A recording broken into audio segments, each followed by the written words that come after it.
Howdy, my internet friends, Snake here, and today we are reviewing Animal Crossing New Horizons.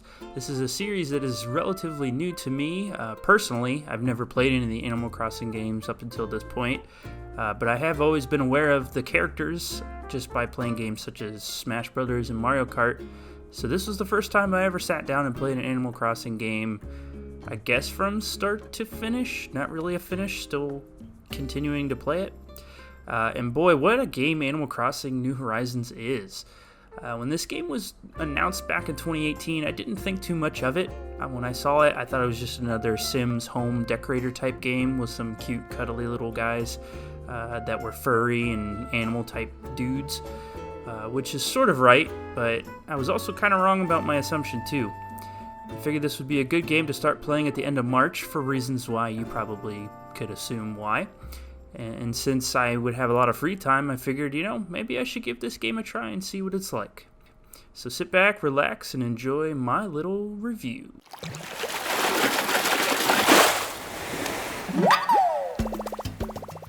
In New Horizons, you play as a little human of your design that moves to a new startup community on an island run by your good friend Tom Nook and his two little buddies, Timmy and Tommy. You and two other random villagers begin by pitching a tent and embarking on what I can only describe to you as a complete and total consumption of every bit of free time that you have. As you begin to find your way around your island, you will unlock some tools to help you navigate around. As you begin to make some small upgrades and attract the attention of the island's overseer, Tom Nook, he proposes that in order for your island to become a fantastic living and travel destination, you need to convince KK Slider, who is like a Animal Crossing pop star, adorable dog with crazy eyebrows, to come and play a concert for you and your fellow villagers. This is what you would probably call the main objective of the game, or the story mode. However, what will keep you coming back are all the seasonal events on top of all the additional monthly new bugs, fish, plants, and things of that nature. There's also thousands of unique items that you could decorate your island and home to make it more personal to you, and that is what's going to keep you coming back and playing for many, many hours.